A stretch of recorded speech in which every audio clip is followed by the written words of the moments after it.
Every time he tours and serves military establishments, he dedicates the food, the fitness, his setups to the military service because, as he likes to say, he came from the military. He's an entrepreneur who owns several companies, including frozen foods, spirits, Fit Crunch protein bars, snacks, and of course his own restaurant group. Many of you that have been to the Pentagon, I'm sure, have eaten at Fresh Kitchen, which is his restaurant. So with that said, no further ado, ladies and gentlemen, if you'd please join me in welcoming Chef Robert Irvine.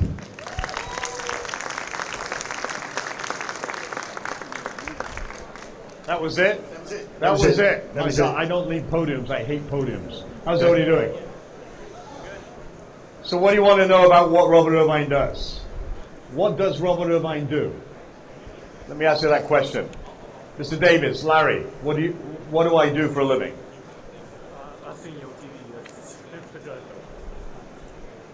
All right. What does technology do for our military? Mark. Makes communications much more efficient. Makes resiliency in life a lot better, right? Communications is one of them. So therefore, technology is a solution provider, correct? I'm a solution provider. I fix restaurants, I fix Fortune 500 companies, whether it be American Airlines, whether it be Cisco, whether it be a mom and pop operation, anything from 25,000 to 43 billion. We all have the same problems, they're just scalable in big companies. So I do that in a personal life. I have a foundation, the Robert Irvine Foundation, that we founded 8 years ago. And it's all about how do we make a difference in the servicemen and women's life. I spend 345 days a year on the road. Literally, this afternoon I'll be in Fort Jackson in South Carolina. Tonight I have a live fire exercise and then a dinner tomorrow with 600 graduating soldiers. Then I'll be in somewhere else the day after and somewhere else the day after, and then in Poland next week and Romania. You'll hear about that on the news, I'm sure, at some point. So the foundation is all about taking care of men and women that wear the cloth of our nation and their families. How many people know how much the military is food insecure right now? Our military, E1 through 5. Almost 76% food insecurity. That's my job to help change that. So that's what the foundation does. How many people know Dean Kamen? What's Dean Kamen known for? Segway. You know the Segway, right? What you don't know is Dean Kamen actually has patents on over 500 products. So when you go to hospital and you get an IV, or you go to a Coke machine and you get Coke, or you're a SEAL team member that wears a neoprene suit to swim 2 miles, he's developed all of those. The most patents in our military in history. So we partnered with Dean, who created the iBot. You know what an iBot is? An iBot is a wheelchair that stands up and goes up and down the stairs on its own. If you've not checked it, please look it up in my foundation, robertirvinefoundation.org. So this year we gave away 8 of those at $40,000 a piece for those that have served. So that's what our foundation does. Buys dogs, builds homes. In fact, on Saturday I'll be feeding 8,000 people at San Diego Naval Medical Hospital. With Gary Sinise will play a little band music, and I will cook. And we've been doing that for about 10 years. So no matter where you see our troops, even the places that you know that we have, but a lot of you don't know what we have, I've been to. And I won't tell you where they are, but you can imagine. Not only Afghanistan, Iraq, Syria, Poland, Spain, Germany, England, France, Diego Garcia, some other places. So that's what our foundation does. Hey, Mike. So, Restaurant Impossible is kind of interesting because we use technology to change small mom and pop businesses, just like we do with large companies. I go in, look at your system, you tell me the way you use your system, and I'm going to tell you how to use your system better. And I am really smart. I'm not just a cook. Although people say that, and I'm like, have you ever seen that movie, Steven Seagal? You have any questions about what we do? This is pretty easy. I could go on a plane this afternoon and not worry about it.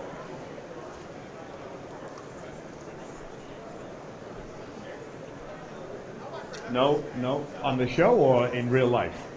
In real life, I take care of military worldwide in food, literally.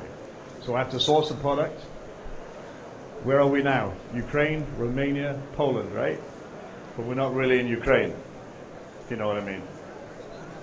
But we still have to feed the folks. So it's really logistical. Some of the stuff I can tell you about, somebody I can, obviously.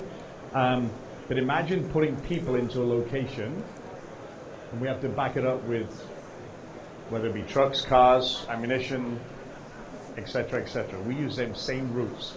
Although we don't have the time to ship things, we drop things. Anybody MREs? What's your favorite MRE?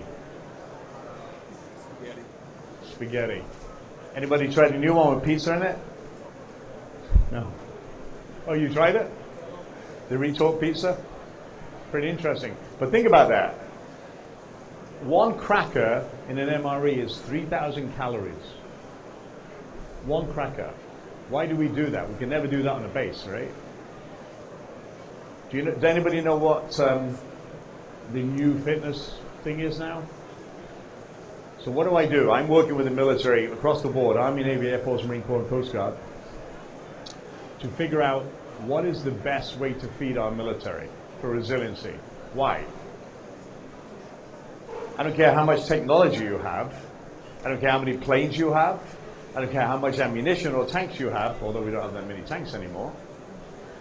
Who uses them? Who uses them? People. And if the people can't use that equipment, we can't be the best Army, Navy, Air Force, Marine, Coast Guard, or Space Force. So what I'm trying to do with the military is make the food better in a holistic approach. What does that mean? Holistic approach. You buy the food, I eat the food.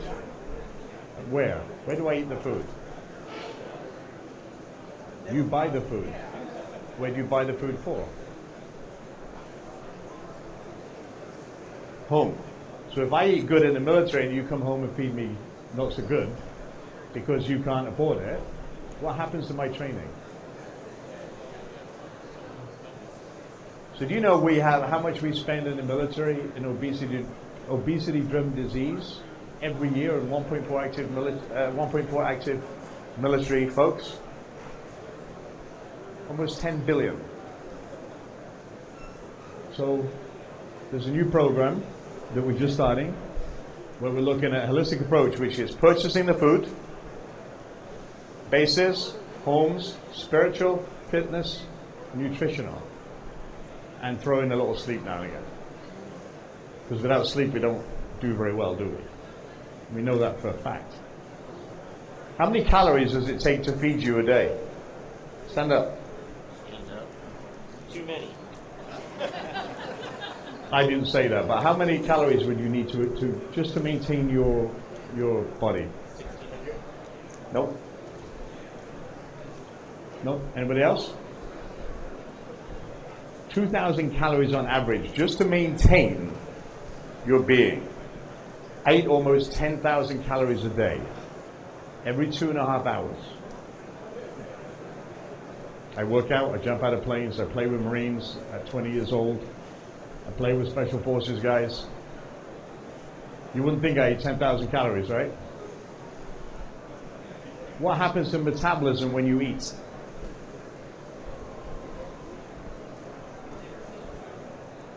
It speeds up, right? What happens when you don't eat? Slows down. So what time do you get up in the morning, Doria? 6 o'clock. What's the first time you eat in the morning? Probably 9. 9, 10. All right. And what's the last thing you eat at night? What time? So imagine this. 7 o'clock till 6 o'clock. What happens to your body? Goes into a dormant state, which means whatever you ate last, it keeps in there until the next morning when you eat again, then it starts to burn. So you literally lay dormant for that amount of time. So when you say, I'm gaining weight, you're gaining weight at night, not during the daytime. Athletes, we think of our military as athletes, going to places now they've never been before, longer deployments, more arduous circumstances. So we have to train their bodies to eat. Athletes wake up in the middle of the night to eat every 2 hours and go right back to sleep. How can they do that? What's the average protein that one of you would eat in a day, in a meal period?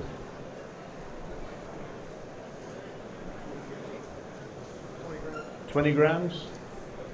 Any advance on that? It's actually the size of a deck of cards, the protein and the carbohydrates. Remember the mouse that you used to have? Not this one. Is that in carbohydrates per meal? Vegetables you can eat all you want. But if you don't do that, your body turns into a dormant state. That's why you always say, oh, I'm losing weight, or I'm gaining weight. Where does weight come from? Andrew? Excess eating. No. Not right. Where does diabetes come from? What contains most sugar outside of sugar? No. Carbohydrates. Rice, baked potato, pasta. And when the fat comes, it doesn't be sublingual fat. It goes behind the wall of the muscle. That's why we get very different shaped bellies. But we don't want that in the military. So that's what we're trying to change in the military. Logistics are a little harder in that than they are on the show. Me, I just send a truck and I get food. But if you travel around the world, Afghanistan, we have to ship 8 weeks. Not anymore, but well, we're still doing it. But same with Syria and some other places. So my foundation is really dedicated to traumatic brain injury, post-traumatic stress, and physical fitness. So mental health and physical health. We partner with Boston University and the NFL on CTI to figure out what happens and what triggers post-traumatic stress. And yes, we know loud bangs and lots of other things like that, but also food triggers post-traumatic stress. It's a huge contributing factor, believe it or not. Why is that, do you think? Memories. Memories of mother, memories of being blown up in Afghanistan, eat a meal. So memory, food is a huge part of post-traumatic stress. Colors of food, smells of food. You're all sitting there like you're going to learn something. What do you want to know? Come on, wake up. Technology. Technology. We use technology in food. Right now, we have a shortage of people, right? People don't want to work. So now we have automated hamburger flippers, automatic pizza makers. I'll be out of a job next week probably, but I'm going to join the military again. You want to ask a question there, young man? I do. I do. Yes. Don't be afraid. Stand up. You're vice president. Exactly. Thanks. Thank you for recognizing that. He makes more money than me, so it's okay. I'm curious about your books. You haven't mentioned those, and I know you have one out and you have one coming out. If you'd like to share. I've got 5 books total. I've just brought out the family table because I got fed up with my kids coming home and being on the phone the whole time. One's 23. She's a doctor right here at in Baltimore, a speech pathologist. And my little one is 20. My little one, she's 21, a lawyer in Philadelphia. So when they would come home, they would be on their phones all the time. And I wanted to talk to them. I'm like, all right. So I wrote a book about food and teaching kids to grow up. Pretty cool. That's the new one. And I got a new one, a business book coming out of how to build teams. Comes out later on this year, 3rd quarter. How to build teams to be successful.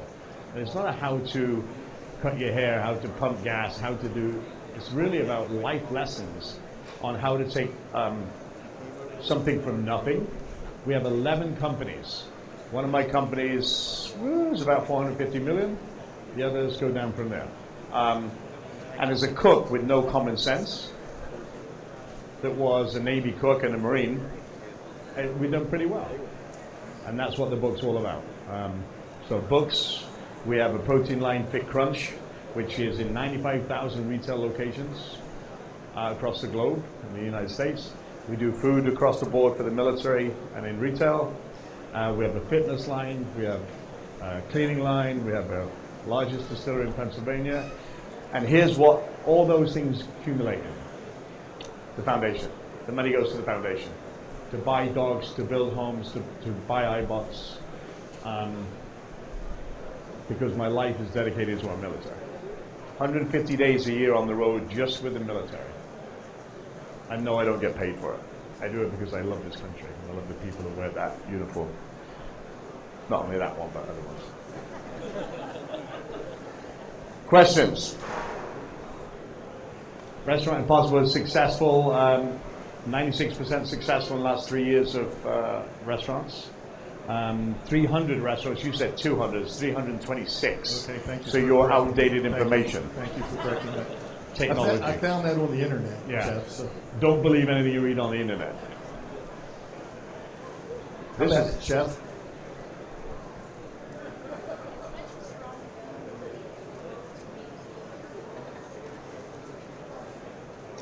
great question. As much as you're on the go, how do I maintain my own spiritual and mental? I lost the mental a long time ago, I think. But spiritual, I believe it comes from people.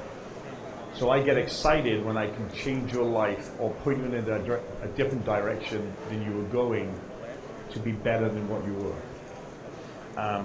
Do I pray? Yes. Am I a good Christian? Yes. Do I go to church? No. Do I believe I need to go to church? No. I believe I do my work, God's work, through what I do in the world, literally. My wife suffers for that, because she has to travel for work and then meets me. So I've seen her this will be my 4th week. So I'll see her. I just got ordained as a minister. So I'm marrying somebody. Yeah, I know, kind of random, right? But it is kind of random, but I'm marrying somebody. I did a show called The Ginger Monkey in Phoenix 3 years ago, and I'm marrying him on Friday. I got ordained just to do that. No, I don't want to be a minister. But it should be kind of fun. Tequila follows me doing that, you know. Yes?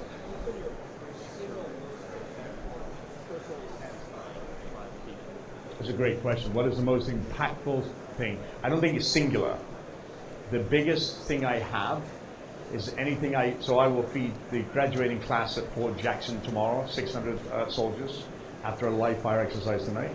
I think anything to do with the military, no matter where that is around the world that I go, I think for me, to break bread and listen to the stories of the men and women that wear the cloth of our nation is really important.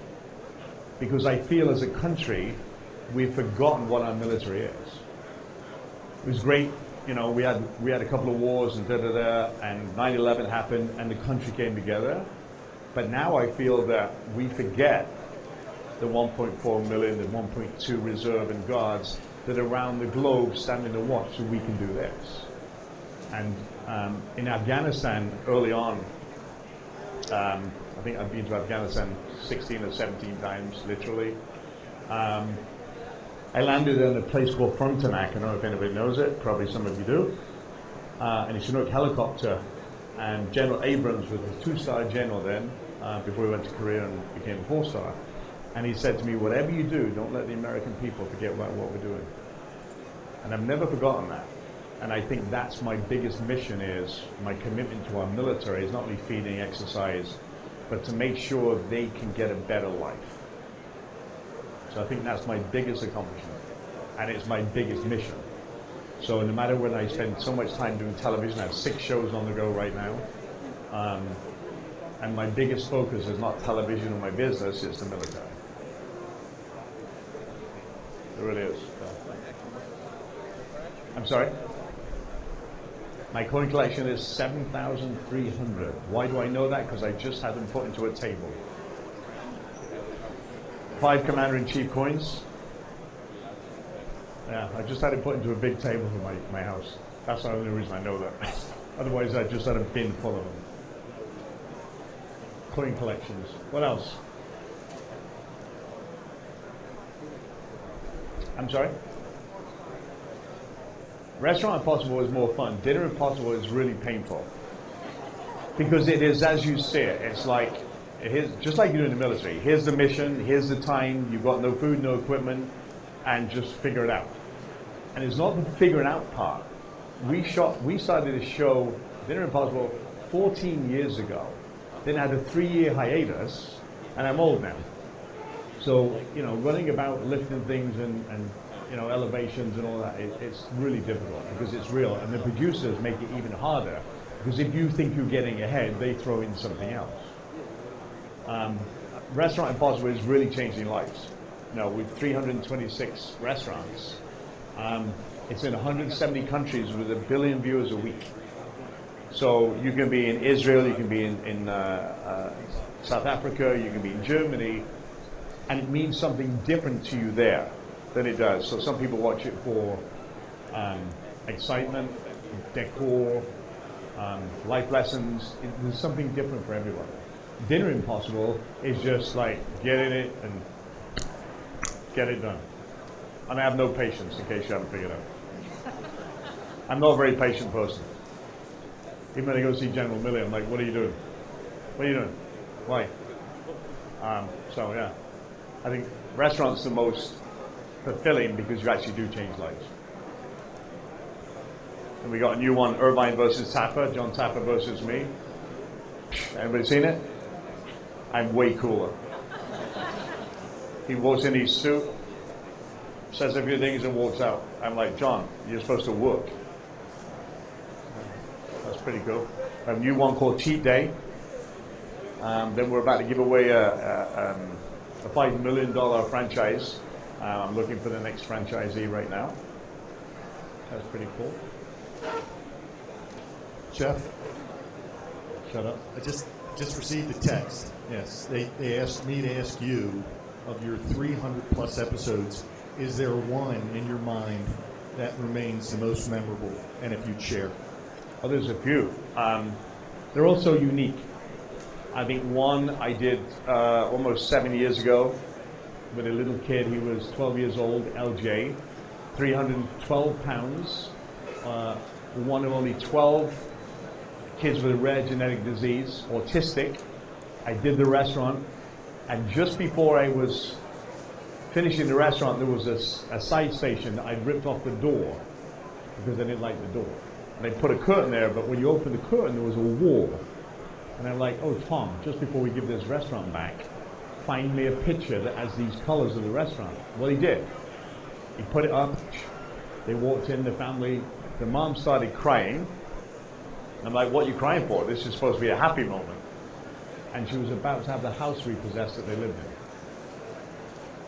I called Mark Summers, who was my producer at that time. I'm like, give me 10 grand, don't ask why. What did he do? Why?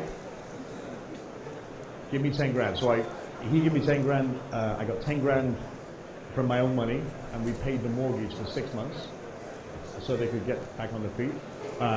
But the coolest part about that wasn't that. It was that LJ was in a wheelchair when they wheeled him in, and he saw this picture and went ballistic. Jumped out of the wheelchair. He's 312 pounds. Nearly knocked me over. It was a picture that he painted in a Make-A-Wish Foundation visit. He's since passed away, and we have a live show that travels the world, literally, and it's basically a 90-minute stage show about food and whatever. He's in everything I do, because he really changed my life about thinking it's not about just things, it's about people. That was one, and then one I just finished yesterday, before I came here. Literally, Marine veteran, husband and wife veteran, in Albuquerque, New Mexico, or Belen, New Mexico. Restaurant was abysmal. He's got post-traumatic stress. Wanted to fight me every step of the way, physically and mentally. You haven't seen it, you'll see it in 8 weeks. And I just sat down with him and I said, look, what's going on? What's the problem? And I literally broke him down in 8 hours. Next Monday, he will be going to Boston for 2 weeks post-traumatic stress training for my foundation. And I think that was one of the, and he said to me, nobody has ever cared for me And I think that was one of the most I sat and talked to him. I was literally in tears talking to him. And I think that was one of the most moving things recently that I've done, because he wouldn't ask for help. He wouldn't take help. He's has a wife of 32 years that hated him because he created that atmosphere. His son and daughter hated him. And hopefully we're changing that. So I think one step at a time, one person at a time, we can change people collectively.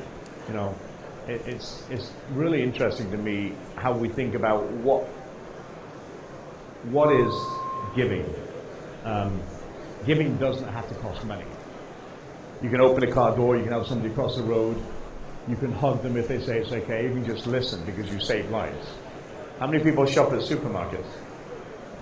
How many people have you seen their food go through the register and then pushed to the side nowadays? It's not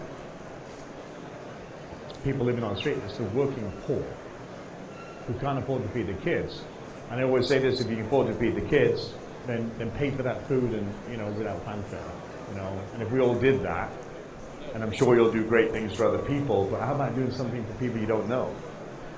And I get to do that every week. I am blessed to be able to do that. And I think those moments are in the moment. You see them on TV. You see me get angry. You see me cry. Well, not very often, I hope. But you see me frustrated. When you see this vein come out the neck and in my head, I'm really pissed off. And something's going to happen. But I have that with the military.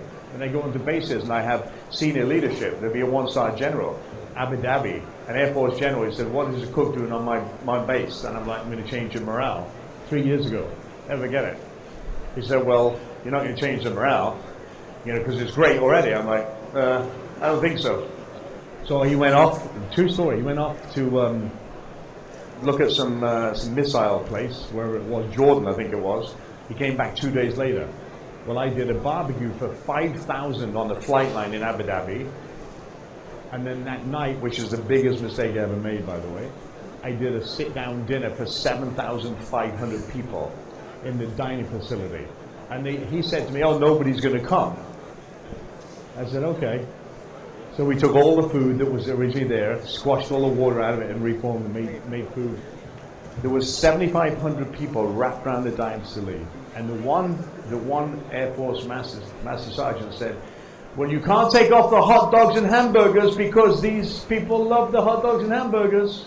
I said, "I'll tell you what, you've got literally 15 minutes, because when I'm at that door at 4:30, and that doesn't move once, it's gone, because I got to feed the people."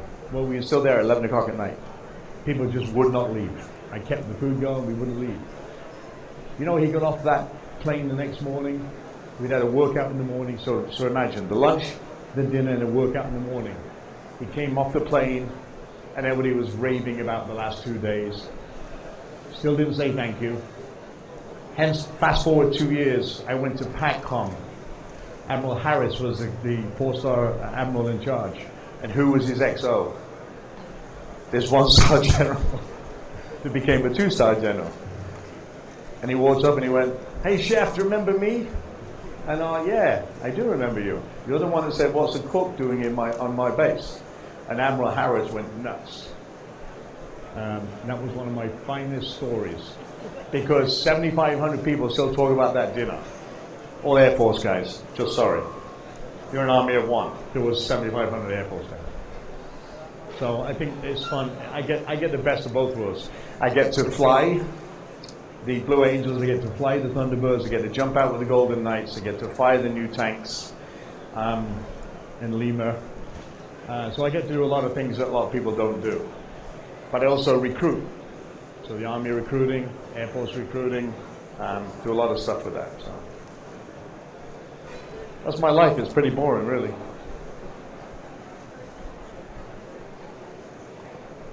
Speak that again.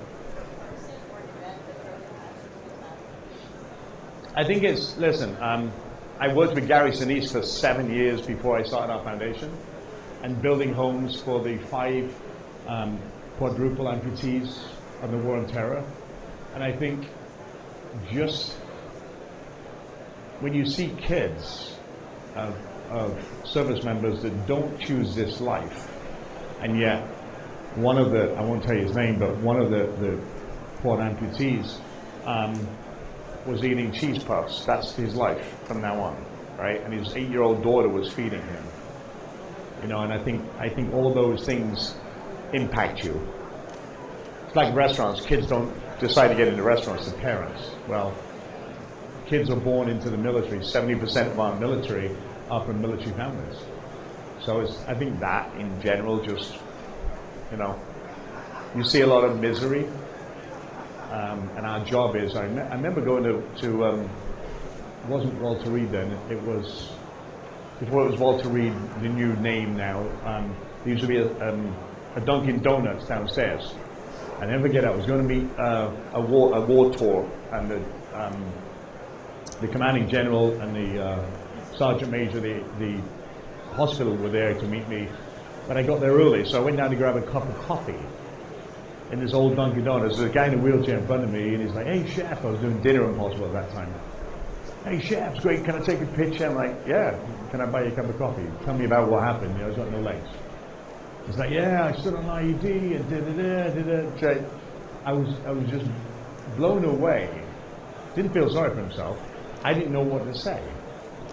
I was just lost. He's like, "Yeah, I'm going back to Afghanistan, Iraq to get my boots back from the," I won't tell you what he said, but, you know, "for the guy that blew me up, I'm gonna find him."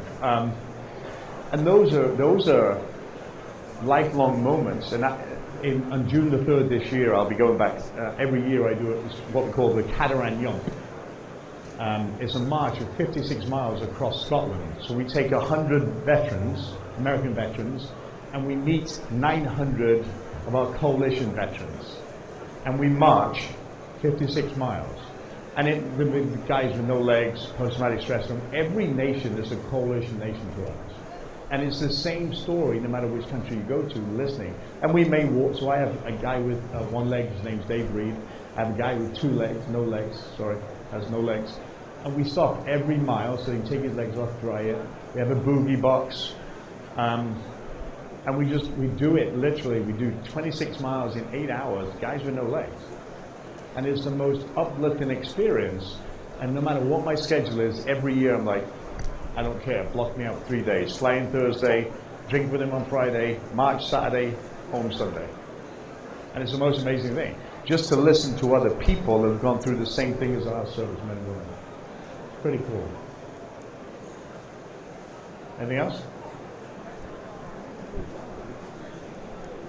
Okay, do we want to think about signing books and taking photos? No, I want one more question.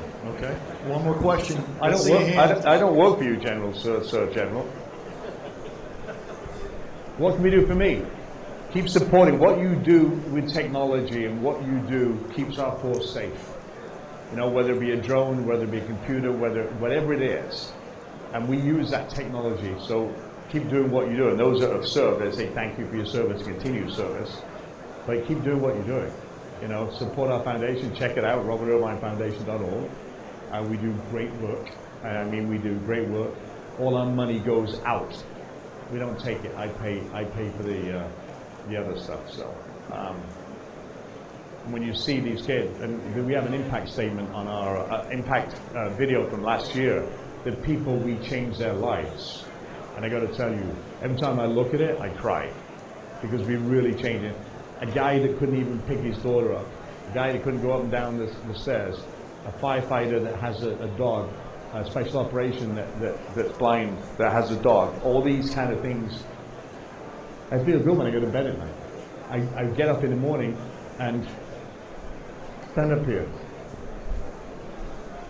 Where did we meet in 2014? Where did we meet in 2014? Abu Dhabi. Abu Dhabi. What were you doing in Abu Dhabi? I was doing my job in communications. I was good, right? And that to me, and when she came up this morning and said, "Do you remember me?" I'm like, no, but when she showed me the picture, I'm like, oh, I was almost there. I said 2015, but it was 14. And this is what I see, people continuing to do things when they get out of the service and now do a bigger job in the service kind of thing. And I meet people worldwide that I met 10, 12, 14, 15 years ago. And that to me is just a highlight. It really is. So that's why I do it. I love what I do.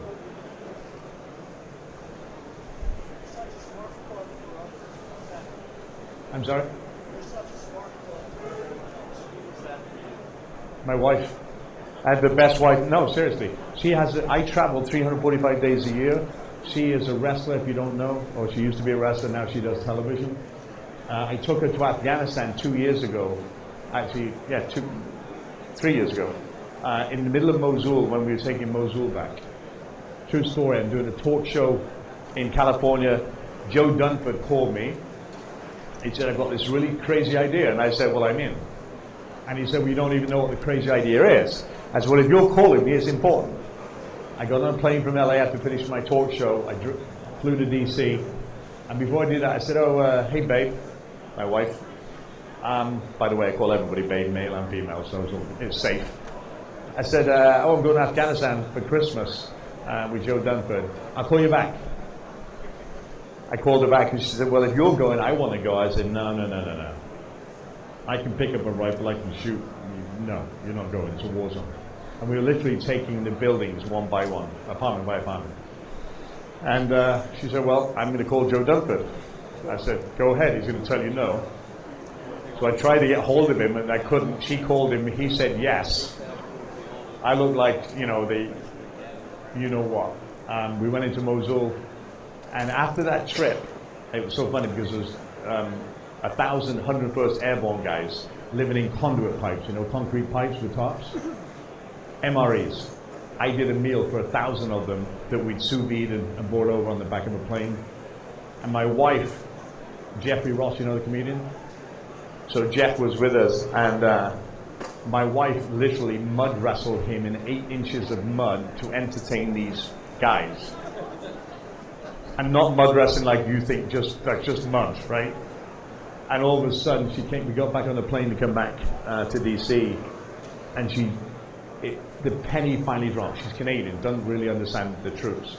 And the penny finally dropped. She said to me, now I get it. Now I truly understand your passion. Food is not my passion. The food only is the vehicle that gets me to my passion, which is the military. So she is such a great human being that allows me to do what I do and love it and stands by the side of me every step of the way. So that's who lifts me up. All right, last one, then we'll sign books, Mr. Vice President. I'm just busting your chops now. Anything? No? Good? Be good. All right. Okay, so one of the questions was how we can help, right? And I think the important part is donate. His foundation would be number one, and we're making it easy on you. There are QR codes on all of the posters around with Robert's face. Just you can copy that and make donations there. Yeah, what's up with that? A thing like that. I mean, I wasn't a part of that, Robert. I don't know. So we'll do some book signing here, photographs here, and then ultimately he'll to the Comcast business booth, which is right across from the DISA booth, for more of that, and then he jets out of here after that. So can we have one huge round of applause and thank Robert for his time? And if you don't know what Comcast does, so people say to me, why is a chef at a technology conference? Well, for 10 years I've been teaching technology with Comcast across the globe. No country, but me on the globe. So that's why I'm here. Great partners, and what I love about what they do, not only do they care about our military, inside of Comcast there's a thing called VetNet, which is like a veterans community, which is really special. I get to go and play with and talk with. But they're a real company with a conscience, and that's why I've been with them for 10 years, because they have the same mindset as I do. They don't have great technology, but they're also a great company, so thank you for, and by the way, $10 for that. You got it. Thanks, Robert.